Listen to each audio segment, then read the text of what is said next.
estamos de regreso con más de Armonía Animal en su canal Más Guatemala y ya estamos en nuestro segmento Entrevista con el Experto y hoy nos acompaña el ingeniero Abel Sandoval, director de Manejo de Bosques y Vida Silvestre del Consejo Nacional de Áreas Protegidas, CONAV. Bienvenido. Muchas gracias Marlene y muchas gracias a todos los televidentes de su programa. Gracias por acompañarnos hoy y bueno, hoy vamos a tratar un tema que es interesante, ingeniero, pero también es muy importante y le hemos querido hacer como una segunda parte. Hace algunos días tuvimos a los amigos de Arcas por acá, platicando un poquito como quien dice la primera parte de este programa que usted y yo vamos a tener hoy, pero es por la importancia que tiene el tema, ¿verdad? Es uno de los temas que también nos solicitan mucho a nuestra página y nos reportan también muchos casos, ¿verdad? Hoy vamos a estar platicando acerca del tráfico ilegal de especies, ¿verdad? Excelente, Marlene. Creo yo que me gustaría poderle comentar que el tráfico ilegal de vida silvestre está contemplado entre el cuarto delito a nivel mundial. Eso está por debajo únicamente del tráfico de armas, trata de personas y obviamente el tráfico de drogas. Hay una serie de informes por parte de un consorcio mundial que mira el tema de vida silvestre. Tenemos reportes de Interpol, tenemos reportes de muchas organizaciones no gubernamentales que nos han mencionado acerca de este flagelo. Y Guatemala pues no se escapa del mismo, ¿no?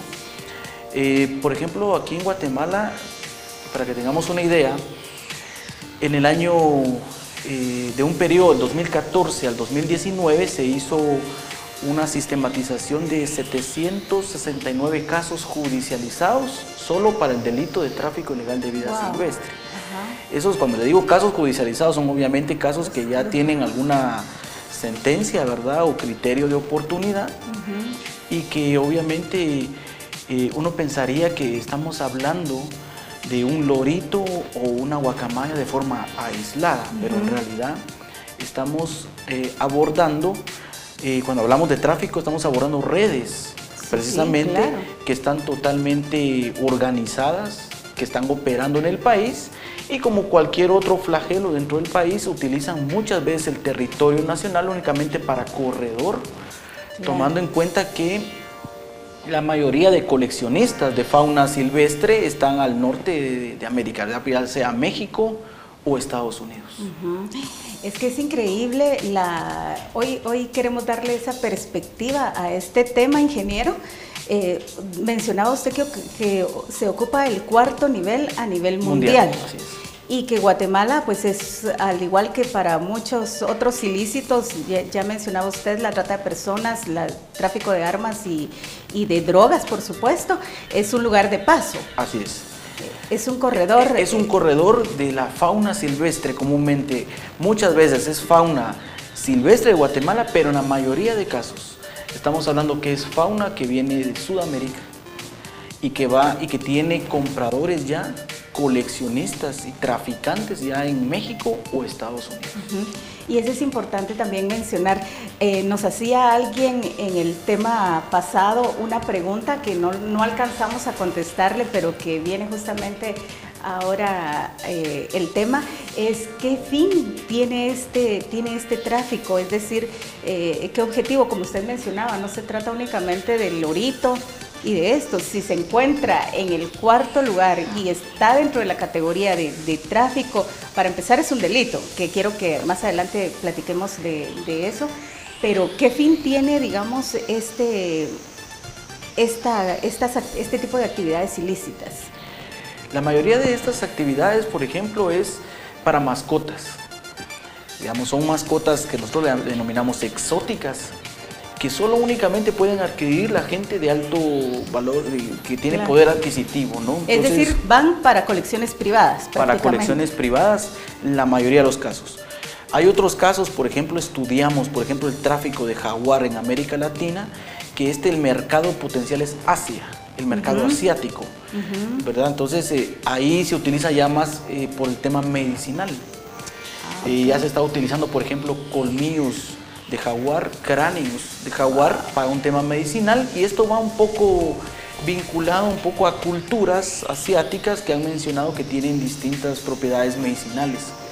A un inicio se estaba trabajando, digamos, ellos operaban siempre con el tema de pumas, tigres, pero como han disminuido las poblaciones en las regiones de ellos, están apuntando hacia América con el tema de jaguares.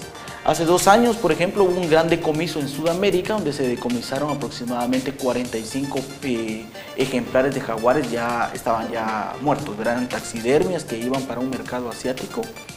Y obviamente también Guatemala hay algunos reportes donde ha sido solo de paso, ¿verdad? Entonces es un tema realmente que de pronto uno lo puede ver como que no tiene mucha repercusión, pero las redes de traficantes de fauna están en la mayoría de veces vinculadas incluso a las redes de trata de personas, porque utilizan incluso las mismas vías de acceso, las mismas rutas y los mismos contactos, tomando en cuenta que muchos de los que se dedican a esta actividad quieren tener un mono capuchino en su casa, quieren tener un tigre, quieren tener un león en la sala de su casa, en una jaula. Entonces son muy excéntricos, ¿no?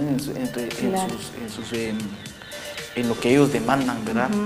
Claro, sí, como mencionábamos la otra vez con los amigos de Arcas, pues son caprichitos, ¿verdad? De personas, pues, bueno, de otro asunto, ¿verdad? Que no es el punto en el tema de hoy. Otra de las preguntas que teníamos, ingeniero, es si el tráfico y el comercio ilegal de especies está relacionado, ¿es lo mismo?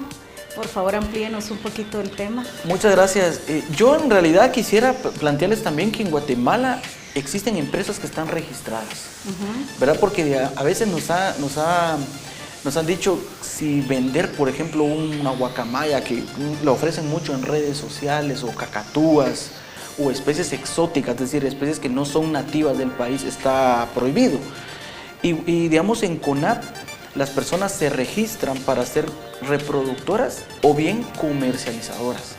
En ese sentido, aprovechando el espacio que usted me da, poderle decir a las personas que tienen ventas de mascotas y que venden animales exóticos, no nativos, que han importado con documentación, que se inscriban ante CONAP. Estamos hablando incluso de acuarios también. Los acuarios tienen que inscribirse, la venta de mascotas. Hay un registro que nosotros tenemos de estos especímenes con el fin de llevar una trazabilidad, con el fin de determinar de qué país era el origen, a quién le están vendiendo y tener toda esa trazabilidad en la institución. Es decir, que sí está permitido el comercio controlado y legal, sí, por las vías digamos, legales. Tienen que llevar un procedimiento. Así es. Digamos, Guatemala ha ratificado el convenio que le llamamos CITES, que es un convenio de comercio internacional de especies en peligro de extinción. Entonces, digamos, nosotros hemos ratificado ese convenio como país, y, digamos, en el país se permite, digamos, el comercio legal, pero que sea trazable, sostenible, ¿verdad? Es decir, que nosotros sepamos que viene de una granja que está reproduciendo y que no la están extrayendo del medio silvestre, ¿verdad? Y que cuenta con todas las documentaciones desde el país de origen hasta el destino, hasta el coleccionista, ¿verdad? Eso es lo que se busca. Entonces, digamos, existe el comercio nacional que está regulado por el decreto 4-89, que es la ley de áreas protegidas, pero obviamente también existe el tráfico ilegal, ¿verdad? Que son dos temas totalmente distintos, ¿verdad? Y en el tema de tráfico ilegal hemos tenido muchos avances, porque en este tema hay otros actores involucrados que necesitan sumarse y debemos de articular esfuerzos y necesitamos resultados. Y le puedo mencionar a la Fiscalía de Delitos contra el Ambiente del Ministerio Público. Le puedo mencionar que el año pasado fue creado ahorita ya un juzgado aquí en el Distrito Central para atender delitos de vida silvestre. Existe un juzgado en las Verapaces, en Petén, Izabal, y ahorita se tiene uno pendiente para la costa sur. Entonces, digamos, los operadores de justicia, hablemos de fiscales, jueces, magistrados, los hemos capacitado como CONAP y con el apoyo de otras organizaciones, y ellos han volteado la mirada a que no vean que estamos hablando, como le decía a un principio, de que solo es un pajarito o es un arbolito, porque aquí incluimos flora y fauna, ¿verdad? Entonces, mencionarle, por ejemplo, que un mono capuchino que no es nativo de Guatemala, digamos, es más o menos de Sudamérica, puede ser comercializado de forma ilegal acá en un monto de 10,000 quetzales, pero en el mercado, hablemos de México, puede estar valorado en 50,000 quetzales. Pero estamos hablando de uno. Ahora imagínense que fueran 30, 40. Sí. Entonces es una actividad lucrativa. Claro. Y por eso es de que estas redes de traficantes pues se inclinan a eso. Yo quisiera también aprovechar a decirles que esta actividad está normada dentro de la ley de áreas protegidas. Y está normada o está encuadrada, como dicen los operadores, bajo el delito de tráfico ilegal de vida silvestre, que tiene de 5 a 10 años de prisión. Claro. Entonces, poderles decir a las personas, porque muchos se comunican todavía con API y preguntan, mire, ¿será que puedo comprar un loro en el mercado? Le decimos, mire, ya se cerró el tiempo para que se siga vendiendo de forma ilegal la fauna, ¿verdad? La fauna silvestre en el país. Es decir, ahorita no se puede el tema de fauna silvestre comercializar a nivel nacional. Solo la fauna exótica, digamos, que venga importada bajo todos los permisos que emite la institución. Claro, sí. Hemos hablado también en otros temas acá, justamente lo que usted mencionaba, acerca de la capacitación a las autoridades y a todos los agentes involucrados para que se haga cumplir la ley que existe, ¿verdad? Y que nos demos cuenta del gran impacto que tiene. No solamente a veces decimos también con otras especies, como los perros, los gatos, en otro tema, digamos, pero no se trata nada más solo de ver como al animalito de manera individual, ¿verdad? O en una sola perspectiva, sino el impacto que tiene. Así es. Digamos, nosotros en CONAP no tratamos de ver el espécimen de forma individual, sino que de darle un enfoque ecosistémico. Todas las funciones que tiene, por ejemplo, sacar una guacamaya de su ecosistema y todas las funciones de que esa guacamaya brindaba al ecosistema, dispersar semillas, por ejemplo, ¿verdad? Entonces, a veces nos preguntan, ¿qué valor tiene una guacamaya en un ecosistema? El valor es incalculable, porque son tantas funciones que cumple un espécimen, ¿verdad? Un organismo. Es como una telaraña, si usted lo quiere ver así, y si uno quita un elemento, existe un... Sí, pues ese rompimiento de equilibrio, ¿verdad? Así es. Ingeniero, ¿cómo se da esto? Volviendo un poquito al tema del tráfico de especies, ¿cómo se da? ¿Cómo sucede? Hemos visto pues muchos reportajes, hemos visto a nuestro inbox nos mandan y nos dicen, mire, sé que en tal mercado están vendiendo tal especie y que las traían en una cajita, traían 50 cotorritas, por ejemplo, en una cajita pequeña, que eso es cruel, ¿verdad? Y es porque muchos de estos animales que trafican, me imagino que la cantidad debe ser muy grande porque son pocos los que sobreviven, por la misma forma en la que los trafican. Así es. Este es otro tema que es muy importante. Nosotros hemos tenido avance y con otras leyes que nos complementamos, por ejemplo, con la ley de bienestar animal, en función a la fauna silvestre. La mayoría del tráfico que se da con fauna silvestre van en muy malas condiciones. Digamos, cuando hablamos de reptiles, los ponen en cajas. Aves, por ejemplo, hemos visto que hasta en calcetines ponen las aves. Van en muy mal estado. Cuando se hacen los decomisos y a veces CONAP se queda bajo el resguardo, siempre sucede de que fallecen algunos especímenes, ¿no? Hay muerte de algunos especímenes porque iban en muy mala calidad. Comúnmente se trafican en canastos, en cajas, a veces los sedan, incluso cuando hablamos de loros, los sedan, a veces el sedante es muy fuerte que no sobrevive. Que no sobreviven. Entonces se da un tema, aparte del tema de tráfico como tal, es un tema de bienestar animal también. Claro. Y es un tema de crueldad también animal. Totalmente. ¿Verdad? Nosotros tuvimos reportes, por ejemplo, de un traficante que estaba transportando monos capuchinos. Que los llevaba en un canasto, ¿verdad? Eran monos capuchinos que obviamente tuvieron que haber matado a la mamá, ¿verdad? Para poder haberlos traficado, y fallecieron aproximadamente como 30, ¿verdad? En ese canasto, porque iban hacinados, estaban los monos, ¿verdad? Entonces es un tema que realmente es importante llegarle a la población, y por esto yo agradezco mucho el espacio, porque si no hay demanda, se acaba la oferta. Totalmente. Entonces el tema es, digamos, cuando nos dice la población, ¿qué podemos hacer para apoyarles? No compre fauna silvestre. Si usted no compra fauna silvestre, estos traficantes pues ya no van a... Se les acaba el negocio, ¿verdad? Se les acaba el negocio, ¿verdad? Entonces nosotros siempre tratamos de sensibilizar incluso a los pilotos de buses, a los transportistas, a las empresas que hacen el tema de mensajería. No se presten a eso, porque están ustedes incurriendo en un delito que hoy en día los operadores de justicia ya saben de lo complejo que es este tema, ¿verdad? Seguimos nosotros con las capacitaciones como CONAPA, los operadores de justicia, y cada día se van formando más personas en el tema de justicia relacionadas a los delitos de la vida silvestre. Ya. El delito como tal, ingeniero, ¿qué es lo que pena? ¿La transportación, la tenencia? O, si nos amplía, por favor, ahí. Muy buena pregunta. El delito es transportar, comercializar, intercambiar, vender, ¿verdad? Que podría llamarse, los abogados lo denominan los verbos rectores, ¿verdad? Del delito.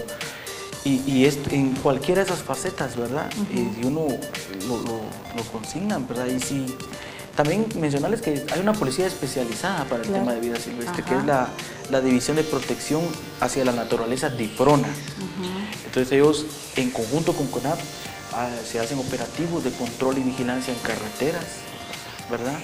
O en lugares donde se tienen identificados que son zonas rojas de tráfico de vida silvestre. Sí. Qué interesante realmente la forma, y me llama mucho la atención, ingeniero, lo que mencionábamos al principio, ¿verdad? Que es un delito, es un ilícito que ocupa el cuarto lugar, y vemos a las autoridades trabajando arduamente para contrarrestarlo. ¿Qué más hace falta, ingeniero, para que esto, digamos, detenga su crecimiento? Porque también hablamos que es un negocio muy rentable. Así es. Y por lo mismo, pues la gente se sigue arriesgando, pero sin importarle, dejemos por un lado el impacto ambiental de lo que usted ya ha mencionado, el que también puedan ir a la cárcel. ¿Qué más esfuerzos hacen falta para que esto, en lugar de ir en crecimiento, se vaya ya regulando? Mire, digamos, nosotros hemos identificado varias líneas de acción, pero lo queremos apuntar nosotros a dos particularmente. Una de ellas es lo que estamos haciendo el día de hoy, que yo le llamo a esto prevención del delito. Y esto es llegarle a la población, digamos, y mencionarles, mire, no se involucre en temas de tráfico. Pero otra muy importante es la sensibilización y la educación ambiental. Sí. Yo, por ejemplo, voy con niños de primaria y yo no les voy a hablar de prevención del delito. Yo les voy a hablar a ellos de educación ambiental y sensibilización. Un poco las tendencias que nosotros hemos visto, y esto es bien curioso porque, por ejemplo, sale una película de Disney, hablemos de Nemo, el niño quiere a Nemo en su casa. Pero ¿qué pasaría si saliera una película de un monito? Va a querer al monito en la casa. Entonces necesitamos hacer sensibilización con los niños y educación ambiental para que estas generaciones sepan que, digamos, el uso sostenible de los recursos de flora y fauna debemos de conservarlos para que la siguiente generación pueda también poderlos disfrutar. Entonces, digamos, es dos líneas muy particulares: prevención del delito hacia nosotros los adultos y sensibilización y educación hacia los niños. También capacitación, ¿verdad? Digamos, en identificación de especies. También el tema de poder capacitar a lo que les hablaba a los operadores de justicia, que nos falta todavía, digamos, un gran porcentaje de poder capacitar, de poder hacer también esa trazabilidad con las empresas que actualmente están registradas también, porque el hecho que estén registradas no significa también de que estén totalmente en ley, sino que hay que ver una trazabilidad, que ellos estén haciendo bien las cosas, hacer los monitoreos correspondientes. Y obviamente algo bien interesante, otra línea que nosotros identificamos es la interacción con los otros países fronterizos. Claro, sí. Esa coordinación transfronteriza con Salvador, Honduras, Belice y México. ¿Verdad? Creo que es clave porque, como sabemos que somos país únicamente, en la mayoría de casos, solo de paso, necesitamos identificarlo. Quisiera yo poderle hablar de un ejemplo de una coordinación que se realizó el año pasado con las autoridades de El Salvador. Ellos hicieron un operativo por una denuncia de tráfico, decomisaron loros, guacamayas, identificaron que las guacamayas, a raíz de que el sindicato confesó, habían sido extraídas de Guatemala. Entonces iniciamos un proceso de repatriación de esas aves. Todavía estamos en todos los permisos para poderlos importar nuevamente, y esas obviamente van a ser trasladadas a un centro de rescate que va a buscar rehabilitarlos, ¿verdad? Y volverlos otra vez a su hábitat natural. En este caso específicamente, sí procede, digamos, regresarlos a su hábitat. Sí. Bueno, esto es un proceso que de pronto la gente de Arcas pudo mencionarlo en su momento, ¿no? Digamos, los centros de rescate hacen rehabilitación de fauna y en la gran mayoría de los casos son exitosos, pero requieren de mucho tiempo y requieren de muchos esfuerzos y a veces de años y financiamiento, obviamente. Entonces, digamos, se va a buscar, ya se tiene la coordinación con Arcas, en el particular con ellos, porque ellos tienen expertos en el tema para trabajar el tema de los citácidos, que son la familia de los loros, que por cierto son la especie, es la familia más traficada en el país. ¿Ah, sí? Sí. Están los loros, de ahí siguen los venados, mono araña, es otra especie que en las bases de datos fue muy frecuente que la gente los decomise. Los trafique y los tenga en colecciones como que fueran mascotas. Entonces, básicamente decirle a la gente que la fauna silvestre no son mascotas. No son mascotas, definitivamente no. Ya lo platicábamos en ocasión anterior con los amigos de Arcas, ni siquiera tenemos nosotros la capacidad para mantenerlos. Tener un animal silvestre requiere mucho y no le podemos dar eso, ¿verdad? Definitivamente ese es un impacto negativo en todos los sentidos. Y ingeniero, como para ir concluyendo un poquito este tema, ¿qué especies son las que, ya usted lo estaba mencionando ahorita, las que se trafican más en Guatemala, que son de Guatemala y que pueden estar en peligro de extinción? Comúnmente le comentaba yo, eran la familia de los loros, loro con cachetes amarillos, loro cabeza azul, ¿verdad? Loro nuca amarilla, también hay mucho tráfico de los loros. Seguido vienen los monos arañas, los venados, iguanas, la iguana verde de la costa sur también es muy traficada en el país, y las bases de datos nos indicaron que esas eran las especies, digamos, con mayor frecuencia. Y en el caso del registro de especies, ¿qué especies todavía se pueden registrar? Las especies que se pueden registrar todavía en CONAP son aquellas que no son fauna silvestre, es decir, es fauna exótica. Que no son nativas del país, que ustedes presenten la documentación que fueron compradas en una comercializadora inscrita ante CONAP, y que obviamente nosotros hacemos ese análisis de la trazabilidad, porque vamos a la comercializadora y vemos de dónde fue el origen de esos especímenes. Es decir, se puede registrar todavía fauna, pero fauna exótica, que no sea... Sí, y eso es importante mencionar porque era otra de las preguntas recurrentes en el tema pasado que ya no alcanzó para contestarlas, pero es esto, ¿verdad? No se trata nada más de que yo voy a ir a un lugar en donde yo sé que hay loros o guacamayas y la compro, la adquiero y luego la voy a registrar, no es así. si ya es mucha la gana, por decirlo de alguna manera, de tener un animal exótico, un animal silvestre como mascota, debemos hacerlo, debemos adquirirlo en comercios que estén debidamente registrados, porque ya el ingeniero explicaba estos, vamos a decir, ¿cómo se les dirían? Criaderos o comercializadores y reproductores. Ajá. Pasan por un proceso, ¿no? Que tiene que ser legal y que definitivamente pues el tema importante es no atentar contra el término de una especie, ¿verdad? La extinción. Así es, digamos, si las comercializadoras están inscritas, ellos cuentan con un regente inscrito ante CONAV, presentan sus inventarios, obviamente hacen la gestión de todos los permisos para importar, pagan sus impuestos, digamos, es decir, se tiene una serie de requisitos incluso para registrar una comercializadora, ¿verdad? Y reproductora ante CONAV. Entonces, un poco, digamos, ha habido mucho desánimo a veces en las reproductoras y comercializadoras, porque ellos nos dicen, mire, cuando usted habla de tráfico de vida silvestre nos pasa llevando a todos. Y por eso yo hacía y cabalmente la pregunta que usted me hacía esa diferenciación, porque también hay comercio legal, ¿verdad? No todo es ilegal. Y esperaríamos que aquí a futuro todo fuera legal, todo fuera trazable, medible, sostenible, y que nosotros tengamos la certeza que, bueno, si vamos a tener una mascota, sepamos que por lo menos vino de una reproductora que estaba inscrita. Sí, que por lo menos, ¿verdad? Pero pues lo ideal es informarnos realmente, ¿verdad? Leer mucho, y pues ese es el objetivo de este programa, realmente dar toda la información para que muchas veces se cometen los delitos por ignorancia, ingeniero.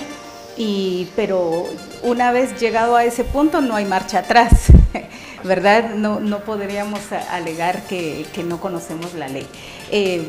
Ingeniero, por favor, unas recomendaciones que nosotros como sociedad civil podemos apoyar a las autoridades para también ser parte de la solución y no del problema en este tema.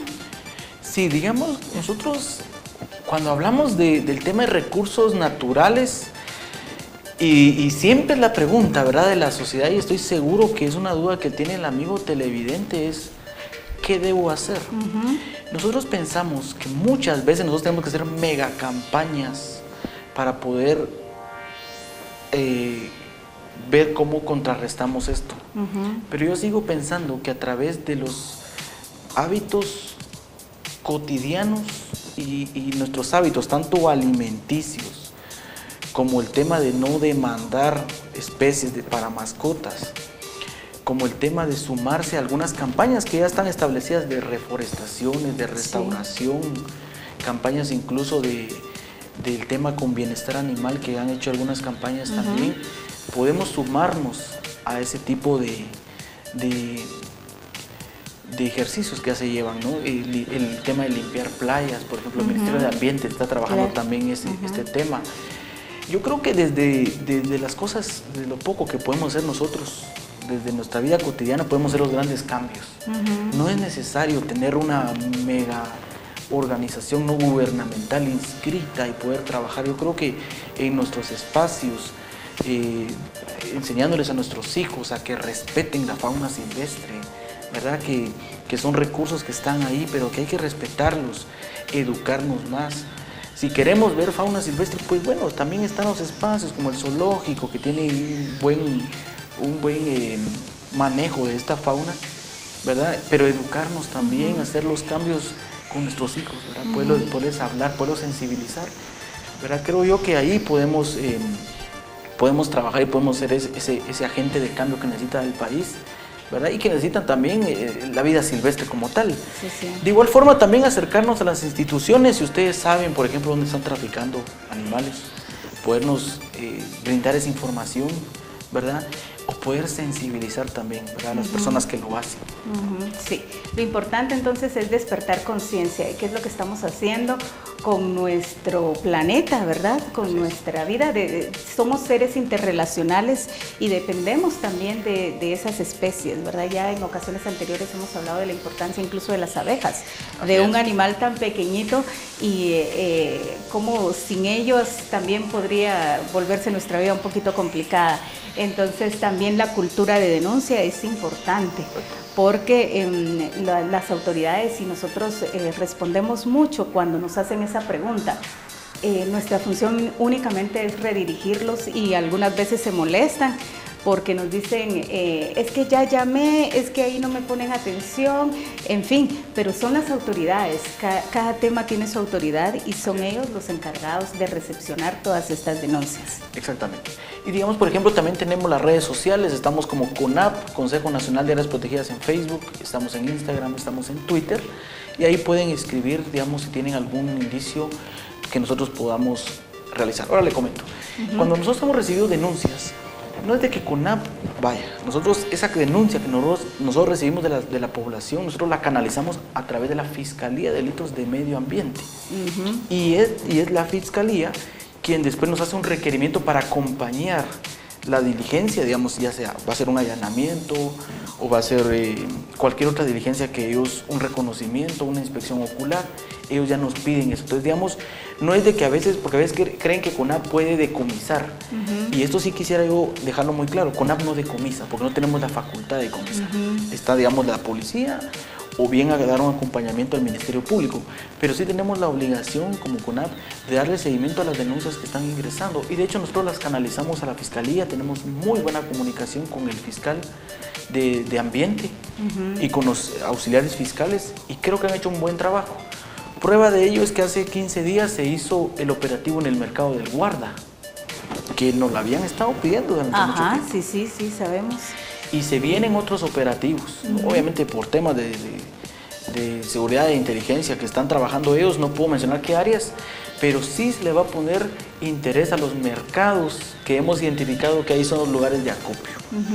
Ingeniero, yo quiero que por favor dejemos pendiente ese tema para una próxima entrevista, porque es un tema también en el que nosotros tenemos mucho interés que se dé a conocer todo el tema desde las denuncias, cómo avanzan, cómo proceden, y este asunto de los mercados que sí, nos hemos también unido muchas veces a la petición de que por favor ya se detengan esos mercados clandestinos, esos mercados ilegales totalmente. Y lo quiero comprometer, ingeniero, para que por favor nos acompañe nuevamente a desarrollar específicamente ese tema, porque por hoy se nos quedó un poquito corto el tema, pero porque sabemos que es muy amplio, pero lo vamos a ir tratando nuevamente por partes. Le agradecemos mucho, ingeniero, el habernos acompañado hoy. Muchas gracias a ustedes y a los amigos televidentes. Lemon G. Somos una empresa guatemalteca que se dedica a la elaboración de productos naturales y orgánicos a base de la hoja de té de limón. Nuestra familia, compuesta por muchas generaciones de agricultores, ha desarrollado por más de 45 años un alto nivel en la siembra y cosecha de la hoja de té de limón, que en inglés se traduce como lemongrass. Así es como nace nuestra misión, cuidando el medio ambiente, diseñando un proceso agrícola responsable, el cual nos permite presentar al mundo la mejor producción de hoja de té de limón, transformada en té, extracto, aceite y fertilizante, con gran cantidad de beneficios y atributos para la salud y con múltiples usos. Proporcionamos a clientes extranjeros materias primas de aceite, té orgánico y convencional, extracto y abono, que se utilizan en diferentes países del mundo. En Guatemala también aprovechamos las múltiples bondades y beneficios. Ofrecemos una variedad de más de 100 productos especializados en salud, cuidado e higiene personal, jabonería, cuidado del bebé, aromaterapia, spa, higiene de la casa, repelente, mejoramiento de jardines y plantas, bebidas frías, calientes y virtuosas, chocolatería y confitería, y por supuesto, el cuidado de mascotas, ofreciendo para ellos una variedad de productos para su higiene, salud y bienestar. Lemon G es un aliado de la causa animal, apoyando a animalitos sin hogar que han sido rescatados de la calle, brindando a través de sus productos salud y bienestar, y extendiendo su ayuda para que tengan un techo, alimento y promoviendo su adopción. Lemon G se une a la manada de Armonía Animal, haciendo posible que este programa llegue a ti.